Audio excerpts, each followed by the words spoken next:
Today is the 27th day of January 2014, and we are very pleased to have Anjana with us. Welcome, Anjana. Thank you. We have so many questions to ask you, but let me begin with the first that we usually ask everyone, and that is, when did you first come to the ashram? And how did you come? I came in the year 1950, December, after Sri Aurobindo's passing away. Actually, it was, I think, the very end of the month. And I was brought here by my parents. My father had been here before I came. He had seen Sri Aurobindo, he had seen the mother. In fact, he met the mother on his birthday, 1st May 1950, for the first time. And it was very strange because he came to Pondicherry as a businessman. He had nothing to do with the ashram. He didn't know anything about Mother or Sri Aurobindo. But he came into contact with a sadhak, and the sadhak just pulled him in and said, "Oh, Mother is giving darshan today. Would you like to come?" And he said, "Yes, why not?" So he just came for the darshan on the 1st of May 1950. And that was the day he was completely knocked out. That was the day something dawned in his life, and something dawned on our lives too. He had Sri Aurobindo's darshan He had Sri Aurobindo's darshan twice. twice. And then how did he bring you? Did you come with your mother or family? Yeah, he came here first, then he found a house, and then he brought us here. And most naturally, he took all of us to the mother in the playground. I remember that very evening when I saw the mother for the first time. He just brought us, and he said, "This is my family." And I remember that smile of hers. I will never forget that. It is absolutely imprinted on my heart. And after that, he said that, can the children go to school here? Of course, there was no school then. There was just classes going on in the playground. And the mother said, yes, they can go and join the classes. And that's how we started schooling. And that's how we remained here. You came with whom? With my mother and my brother. And your brother? Yeah. And where did you live? We were in Bombay for a few years. I mean, few years means I was born in Gujarat, but we shifted to Bombay because my father was having a business there. And from there we shifted to Pondi. And Mother found you a house? No, actually at that time, my father, as he had come as a businessman, he didn't really come for the ashram then. So he had his own house, he had his own contacts in Pondicherry, in the business community, and so we had a house to stay, we had everything, but we were accepted as ashramites in a different way. It was, at that time, people just came in and there was no distinction between being an ashramite and being an outsider. So we just came in and we were ashramites in the correct or the right spirit of being an ashramite. People tell us that the young children had complete access to Mother. Yes. What is your first memory of being with Mother and speaking with her? I wouldn't be able to say or pinpoint one day, But it was like, being with her all the time. We were spontaneously running around her wherever she went. She went to the sports ground, we were with her. She went to the tennis ground, we were with her. She was in the playground, we were there. She came to the ashram, we were there. So it was like being all the time with her. And nothing else mattered except following her spontaneously. That's how it was. Did you write to her? Yes, I've written to her several letters, and I remember one of my letters was that I want to learn cycling. I want an Almera. It was always wanting something from her. And she would generously accept and give. I want to learn swimming. So she told me, you must go to this person and learn swimming from him. I want to learn cycling. So she would ask me to go to this person and learn cycling. So that was what. And music and art. I don't remember that there was a distinction between learning music or learning art. Everything was so much integrated. And Padma was our teacher, one of my teachers, and she was doing everything. She was doing painting with us, she was teaching us music, but music at that time meant learning to sing with the piano, learning to sing French songs, and then on Darshan days she used to put up a program and we used to do it in front of the mother. And then Shahnadi was there to teach us singing. So everything was just spontaneous. There was nothing as having fixed classes or going to learn. We used to just, all the time we were preparing to perform for the mother.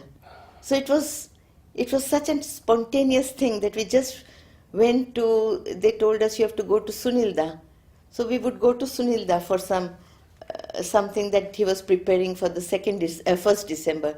Then they would say go to Shahnadi because she's doing a program for Darshan. Or you go to Padma, she's doing for some occasion. So we were all the time just being guided from one class of music to the other. So it was just a spontaneous flow of learning. And dance? Yeah, we did learn dancing from Anuben. Anuben was our teacher. And on Darshan days we used to perform for the mother in the playground. Actually, dancing was just like preparing for the mother, to offer it to the mother. So all that we learned in art, in music, in dance was like we are preparing to offer something to her. So it was not like learning for myself. That joy of learning and then offering it to her. That was the spirit in which we learnt art and music and dance and drama. Can you tell us a bit about your contacts with the elder sadhaks, Nolini, Pavitra? Oh, yes. We'd love to hear some stories. Anything you can It was recall. a family. It was really, really a big family. And I miss that now. That closeness which we got with the sadhaks. I'll give you an example. On birthdays, we were made to feel that everybody was sharing our birthdays.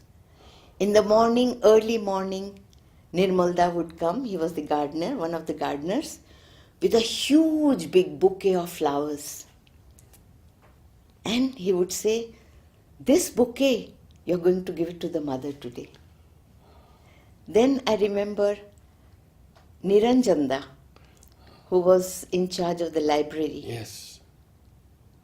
He would write for us a beautiful poem or a quotation from the mother, and then he would ask us, decorate it and give it to the mother on your birthday. So all the time we were feeling that they were sharing that joy of being close to the mother. All the time it was like that. Everybody was alive and everything was centered around or focused on that path, that let us take all this to the mother. Let us all the time be on that path of going towards her, bringing her all that we are doing, all that we are learning, all that the others are giving us. So it was that type of sharing with them. Did you go to Nolini? Or Nalinida, Amritada, yes, but Nalinida less. I didn't have that contact with Nalinida, but I had a very close contact with Dyuman Bhai. Oh, Extremely close contact, because mother had placed him as our guardian, me and my brother, and because my father left after that. He left in I think the year 1956. He went to Hong Kong, and he had asked mother, should I take my children and my wife with me? Mother said no. They are going to stay here in the ashram, and Dyuman Bhai will look after them. So I had a very good contact with Dyuman Bhai. And as Dyuman Bhai had a very good contact with my father, because my father used to do a lot of work for the ashram from there in relation with or in mediation with Dyuman Bhai. So we had a very close contact with him. Then we had a very good contact with Nipenda. Nipenda, the doctor. yes, yes. So these were the people, Nipenda, Shishirda, Dyuman Bhai, Champaklalji, Vasudha Ben. These were the people who were the direct link with the mother and us. And of course there was Dada, Pranabda, when I went to the boarding. Yes. Pranabda was like our guardian, and we could tell him all that we wanted to share with the mother. And he was there with us all the time. So these were the people who really brought in a lot of warmth, joy, and the closeness, the divine closeness. Can you tell us a bit about how the school began? Uh, The Center of Education. I don't remember. It was just, the only memory I have is that we were in the playground. We used to have our classes in the playground. And from there we were told that we are shifting to the new building. And that's how we came here. Ah, But later on, when I was a little older, then I started having a very good contact with Jayanti Bhai, with Krishna Kumari ji, Tanmay Da. In fact, we were the first batch, our batch was the first batch on whom they tried the new system of the education. free progress. The free progress. You were the first batch. We were the first batch. Can you tell us a bit about that? We have had the most wonderful time, because or pinpoint one day, but it was like, being with her all the time. We were spontaneously running around her wherever she went. She went to the sports ground, we were with her. She went to the tennis ground, we were with her. She was in the playground, we were there. She came to the ashram, we were there. So it was like being all the time with her. And nothing else mattered except following her spontaneously. That's how it was. Did you write to her? Yes, I've written to her several letters, and I remember one of my letters was that I want to learn cycling. I want an Almera. It was always wanting something from her. And she would generously accept and give. I want to learn swimming. So she told me, you must go to this person and learn swimming from him. I want to learn cycling. So she would ask me to go to this person and learn cycling. So that was what. And music and art. I don't remember that there was a distinction between music, learning music or learning art. Everything was so much integrated. And Padma was our teacher, one of my teachers, and she was doing everything. She was doing painting with us, she was teaching us music, but music at that time meant learning to sing with the piano, learning to sing French songs, and then on Darshan days she used to put up a program and we used to do it in front of the mother. And then Shahnadi was there to teach us singing. So everything was just spontaneous. There was nothing as having fixed classes or going to learn. We used to just, all the time we were preparing to perform for the mother. So it was such a spontaneous thing that we just went to, they told us you have to go to Sunilda. So we would go to Sunilda for something that he was preparing for the 1st December. Then they would say go to Shahnadi because she's doing a program for Darshan. Or you go to Padma, she's doing for some occasion. So we were all the time just being guided from one class of music to the other. So it was just a spontaneous flow of learning. And dance? Yeah, we did learn dancing from Anuben. Anuben was our teacher. And on Darshan days we used to perform for the mother in the playground. Actually, dancing was just like preparing for the mother, to offer it to the mother. So all that we learned in art, in music, in dance was like we are preparing to offer something to her. So it was not like learning for myself. That joy of learning and then offering it to her. That was the spirit in which we learned art and music and dance and drama. Can you tell us a bit about your contacts with the elder sadhaks, Nolini, Pavitra? Oh, yes. We'd love to hear some stories. Anything you can... My father used to do a lot of work for the ashram from there in relation with, or in mediation with Dyuman Bhai. So we had a very close contact with him.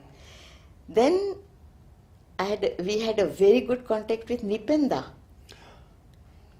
Nipenda, the doctor. Yes, yes. So these were the people, Nipenda, Shishirda, Dyuman Bhai, Champak Lalji, Vasudha Ben. These were the people who were the direct link with the mother and us. And of course there was Dada, Pranabda, when I went to the boarding. Yes. Pranabda was like our guardian and we could tell him all that we wanted to share with the mother. And he was there with us all the time. So these were the people who really brought in a lot of warmth, joy, and the closeness, the divine closeness. Can you tell us a bit about how the school began? Uh, The Center of Education. I really I don't remember. It was just, the only memory I have is that we were in the playground. We used to have our classes in the playground. And from there we were told that we are shifting to the new building.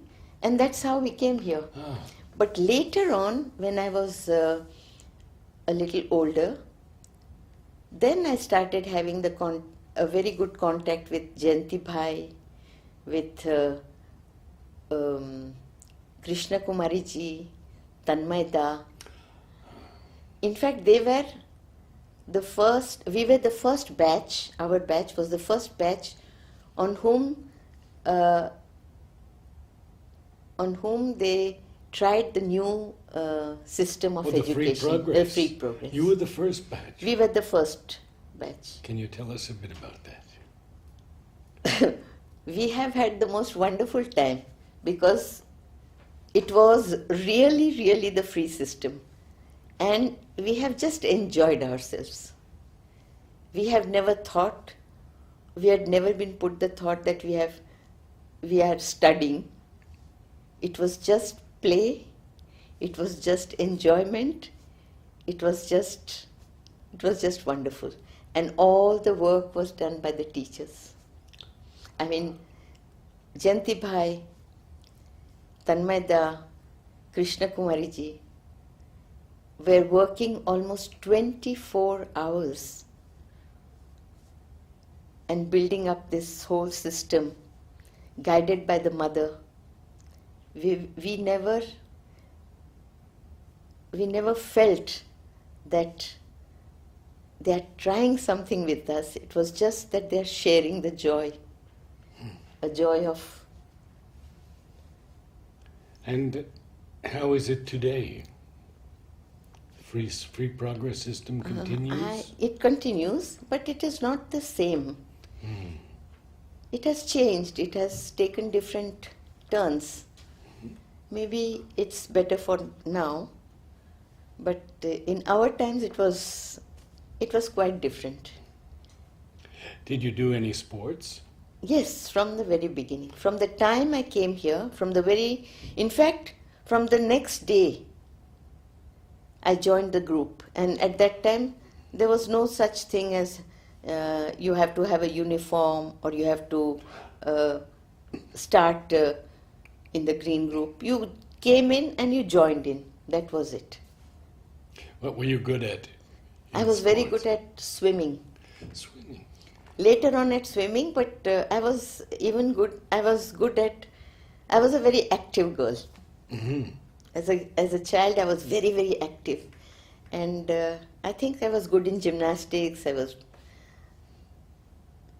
But I don't know whether one should say good or bad, because it was just expressing. And I think it was more a question of the happiness with which we were surrounded that gave us the impact of. It's very interesting because there was no teacher. It was called K3 then, and the class used to be here. And I think the person who was teaching had left, and Gauridi was taking the class. She wasn't well, and there was something where there were no teachers then. So mother asked Kirit Joshi to bring the list of students who were in the third year, higher course. And she said that from here I will choose two teachers who will teach in their free period. So Kirit Bhai said, but they don't have, first two periods are not free for them. So then mother said, then we'll shift the first two periods to the afternoon. And Kavita and me, we started teaching. Oh. When I was in the higher course. I had not finished my studies then. What age were you teaching? What age groups? The same as I'm teaching now. So People don't know. So between tell oh us. sorry, between 6 and 8 age group. I don't remember if the first year they were, but I remember my first batch, of course. Mhm. But Uttama was in the first batch. I see. Uttama, Mhm. Atma, Ah. they were the first Mhm. batch I had. And how do you? So that's how I started teaching. Ah. And after I finished my studies, mother said, "You are going to continue teaching." So it came in just like that. Everything in my life has come like that. It has been mother who has done everything for me. From the beginning, from the day I saw her till today, I feel that she has held my hand and she's taking me. I have to just follow. I know that she told Shobha, do not concentrate on this body, but find me within. You don't feel any Actually, she separation has from not her? given me any of this like such very specific messages in writing or in that. But from the beginning, I felt that she has been there all the time with me. In my childhood, yes, she had been very specific that you are going to stay in the boarding, I'll take care of you, or if I had some needs or whatever, then I used to ask her and she used to. But her presence, I think, has just grown with the time. So it has, and with the experience. And more I realize that it is growing and it will grow till the very end. The children you teach now, how are they different from the earlier years? Or are they different? They are different, but they are very conscious.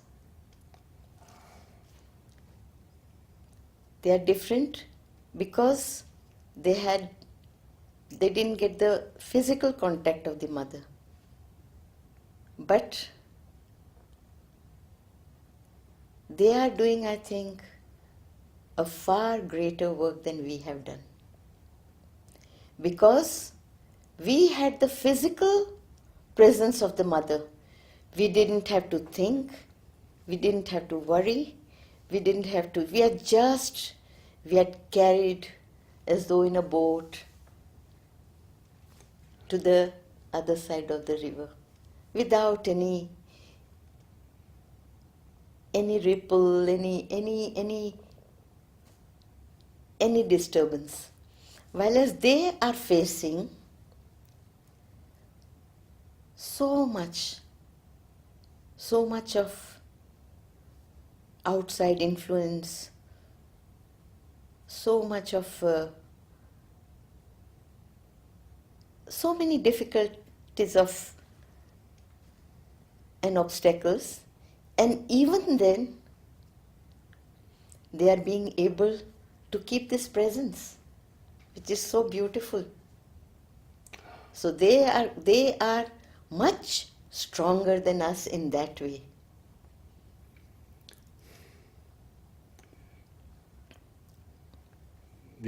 I will give you one example that how the presence of the mother is felt by them. On one darshan day, we were making a kolam in front of the mother's photograph. And while making the kolam, all the children were putting the flowers and arranging, and it was a beautiful sight. We had the Sunilda's music in the background, and it was beautiful. And then all of a sudden, one child gets up and says, "Anjana Ben, you haven't covered the mother's photo." Because it won't be a surprise for her. She's looking and she's seeing what we are doing. So what will you tell to such children who are living in the presence, but who have to be just helped to keep this or make it grow? Do you feel they are the sun-eyed children that Sri Absolutely. Aurobindo speaks of? Absolutely.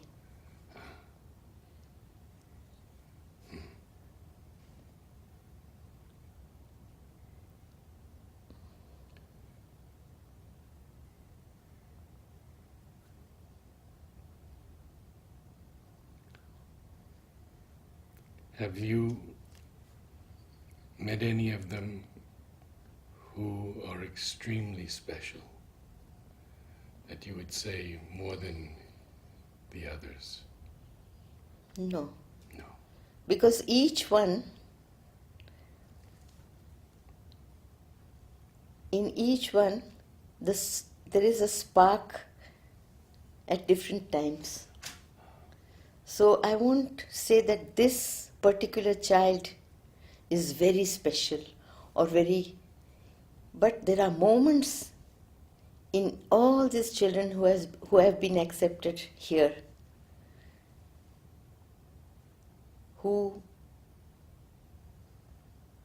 has in them something of this of the depth, of the feeling, of the contact with the mother. I would say that each one in a different way has the contact with the mother, and that is where we come in.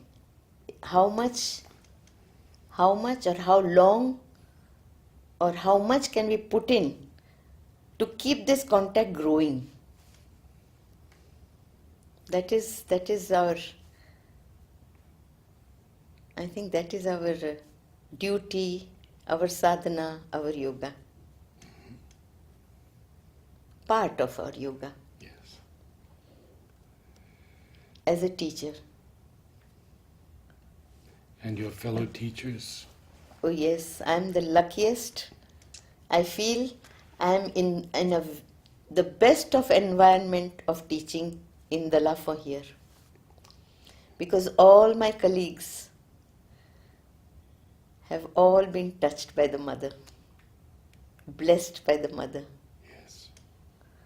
So even if we go wrong, even if we have little frictions here and there, those are absolutely meaningless. That is the best part. Can you tell us a little bit about your mother? My mother? Yes. My When she came Oh. here and brought you? My parents have been, in fact, I do not know how to be grateful to them. They have, against all odds or family, my mother comes from a very cultured family, and she wanted, when my father left for Hong Kong, her father pressurized her and told her that you can't keep the children like in an orphanage, because they didn't know anything about the ashram, and bring them here, we will educate them, we will, till you go and join your husband. She said no. My father said, keep the doors open to my grandfather. If we need, we will come. Never turn us back just because we have not come now. But my wife's and my children's place is Pondicherry. Well, it was very clear. Very clear. And since that first day, or since that time, they have never ever forsaken their mother. And they have taught us that. Both my parents, I'm very lucky for having such parents. Kalu gave us a wonderful talk How did you meet Kalu? Oh, just like everybody meets here. But in our case, mother had her intervention. So he wanted to leave this place. He wanted to get married. He wanted to go and settle down in Delhi. And Anil Johar had said, "I will help you set a clinic, everything." He went to Delhi. He started working there. He had many patients. He had everything. And because we had written a letter to the mother, then mother was not, we had correspondence by letter. So we wrote a letter to the mother, a very frank letter, saying that we would like to get married, and as marriage is not permitted in the ashram, we would like to stay in Delhi. And Anilda is helping us to set up the clinic and everything. And mother wrote a long letter, which I have, with lots of personal things. But he said, no, you will get married. Auroville is coming up. If you want to go and stay in Auroville, you can stay there. You can have as many children as you want. It's written. Or you can choose to be here in the ashram. But I don't want you to leave the ashram. So then there was no choice. This was the choice. And we came, and she gave us the dates for marriage. I said, my father wants my parents are keen on having a Indian wedding, because they are living in the outside society. But for us, whatever you decide. So mother said, you will have 2 marriages. One, I will marry you, and one you will have in Singapore, the Indian marriage. And she gave us 2 dates. 28th of August, 1969, 7th of December, 1969. And she asked Purna, and she asked Andreda to bring gifts for us. And they brought. And she told Dyuman Bhai, and she told Akka, Vasudha Ben, and she prepared packets and everything and gifts, and she told Dyuman Bhai to get the rings. And we went there. You went before mother? She gave us the date and we went. Family, Monada, my sister-in-law, Bonodi, and my 2 aunts had come. So they and we had our marriage in front of the mother. What did mother do? She was excited. Vasudha Ben told me later that she was very excited about the preparations. It was so beautiful when I heard that. She had made packets, she had given Savitri. That Vasudha, Huta's Savitri painting books had come. So she gave the whole packet of that packet. Then she gave us, she chose a sari for us, for me, her own sari. So she gave that. Then she exchanged the rings. Then she gave us flowers, and then she had given us a message, which I have got it. That is. Yes. So that's how we got married. And the very next day, I was in school. I went to take my classes. I was in group. I feel that is the way it should be. No, this is not the one which I have kept. This is the center of education? Yeah, this is the center of it. Given by the mother, but not the wedding ring. Does anyone have any questions from our group here to ask Anjana? So, what are your hobbies Now, now and that time? you know, the hobbies have also grown. Now, my hobbies, I mean, I have no one such hobby, but I take interest in lots of activities and I'm doing lots of activities which I'm enjoying immensely. Like, I love gardening. So I've started gardening in Chitra's farm. So I've started having small corners where I garden. Then I love doing designing for the department. So I go and work in Akka's department whenever I feel like. Then I love to Embroidery. embroidery. I don't do embroidery, but Uh-huh. I I do the designing, I trace for them. So that I'm doing regularly. Then I love um, artwork. So I do lot of artwork like collage and all that.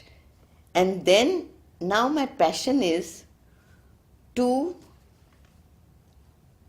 concentrate on the development, or rather becoming conscious of one's body, because I think I'm of an age where it's time that I pay much more consciously, I pay attention to my body. So I do a lot of I would say reading and watching videos and trying to see different types of physical exercises, and I'm seeing that my interest is helping many of my friends who are doing exercise with me.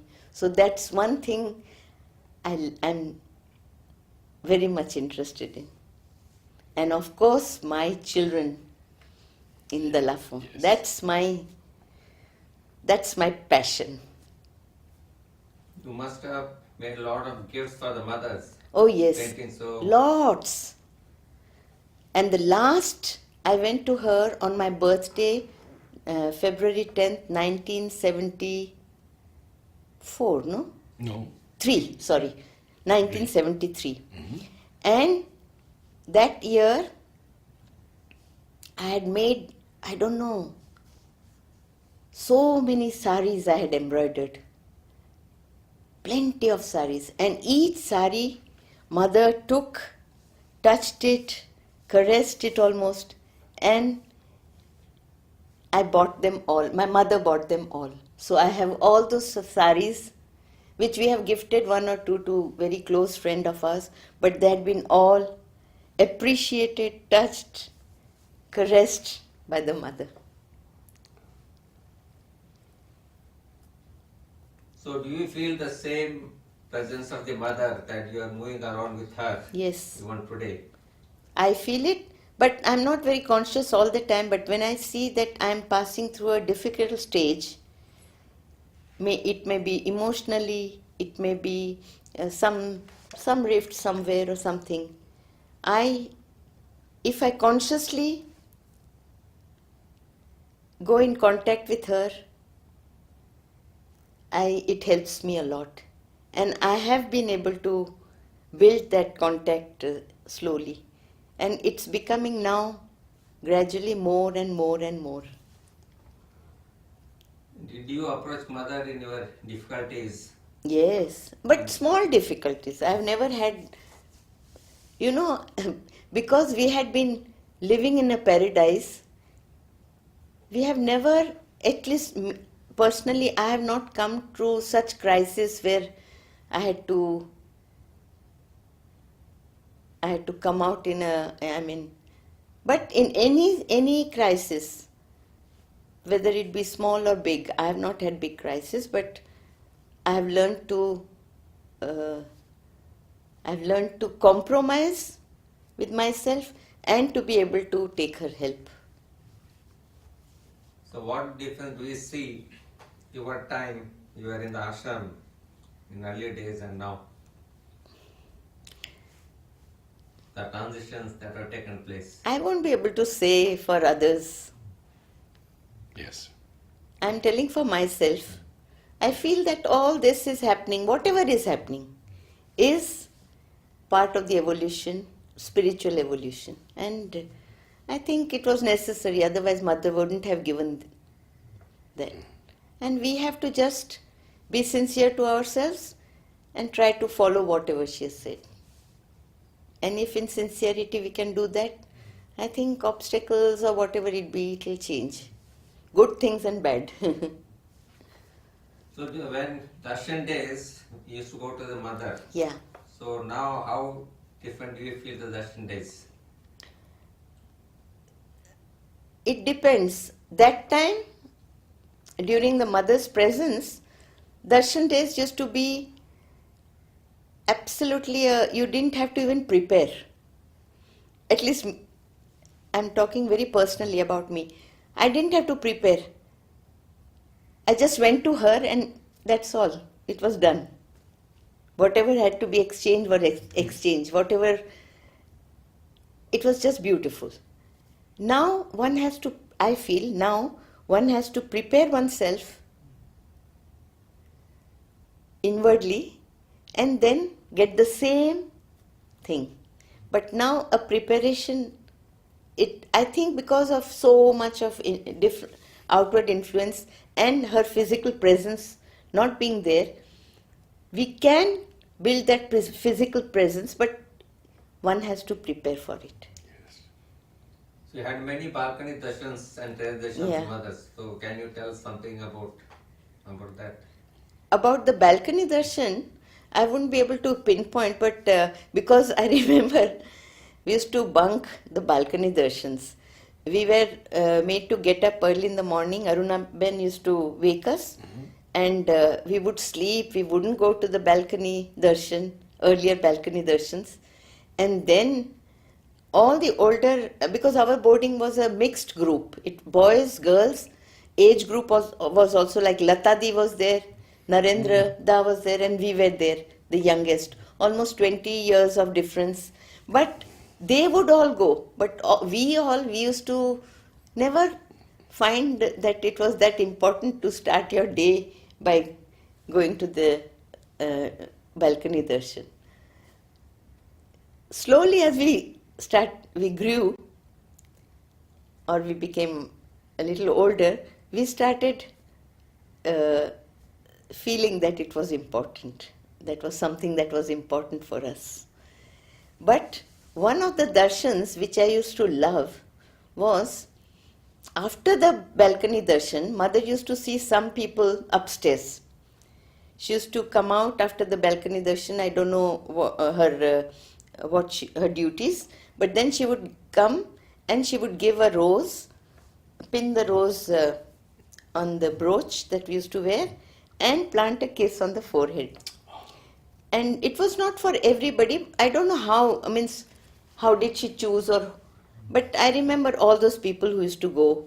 And on one of the birthdays, she asked me to come at that time.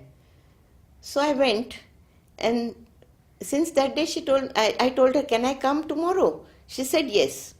So we used to go. But one day what happened, she was late. And the school bell had rung. And she told us that don't be late for the school. If I'm not there, you go to the school. Mm-hmm. So I used to go. I don't know. It wasn't for a long time that this continued.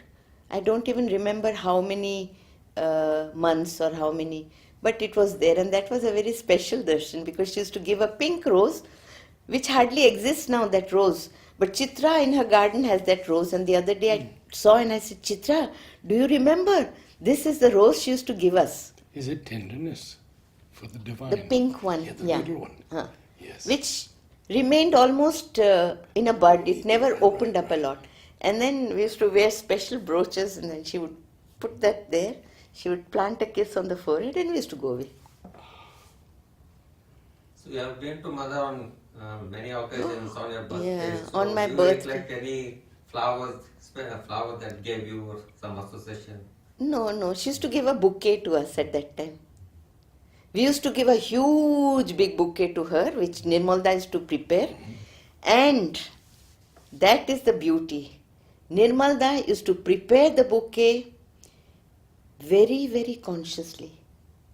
Each flower that used to he put in the bouquet was a message that either I was asking for unconsciously and mother responding to that bouquet. So I never remember having taken a flower with a significance. That bouquet itself was a something which, and then she in return used to give a bouquet, a small bouquet. We used to give that huge big bouquet because I have lots of photographs of myself holding that bouquet very proudly and going to her and offering that bouquet to her, and then she would give another. And then she would ask, do you want a book? Have you got this book? Have you got that book? And then she would give a book signed by her. And then she would count the sweets. Quel âge as-tu? Mère, j'ai 6 ans. So she will take a bag, she will count the sweets, and she would give it. You see mother playing tennis and Yes. attended her French classes. Yes. French classes means she used to take the classes for us in the guest house. And when I found my notebook, I said, let me show it to my children one year. On my birthday, I brought the notebook and I showed. And the children saw, and one child said, Anjana ben, votre écriture n'était pas jolie. Translate. Anjana ben, your handwriting was not beautiful. But mother, we had to write with a ballpoint, and that time the ballpoints were not very good. They used to have those blotches. So while writing, we used to have, and then it was not a ruled notebook. It was not a proper ruled notebook. So we had to draw our own lines. So we didn't know how to draw lines. So and then there was no table. We used to sit on the floor and write the dictation. So it was like that. So we had dictation, which she gave us, then poems that we recited, stories that she told us. Yes, we heard about some of these stories. Yeah. About the rabbit. Oh yeah, Masako Kari. That book is still there, or was there. And I wanted to, in fact I was looking for that book. And one book which she had told the story is here in the library. We have it. Pierre et le Loup. But Masako Kari, even today I remember that rabbit story. Yeah. It has just, I don't remember at all the whole story, but I remember the rabbit, and I remember that it was a story which took, I think it was an African folk tale. Yes, Pretty told us. Oh yeah. She remembered the whole story. Oh, she remembers the story. I didn't remember the story, but I remember the rabbit. So we were together actually, Priti and me. But she's older to me, 1 or 2 years older to me, 2 years. But the French classes, we were together. Thank you so much, Anjana. Oh, it's been a pleasure. And it's been wonderful to have you, and I know that people will be touched by your remembrances. Let us keep her presence. Yes. And everything will be done.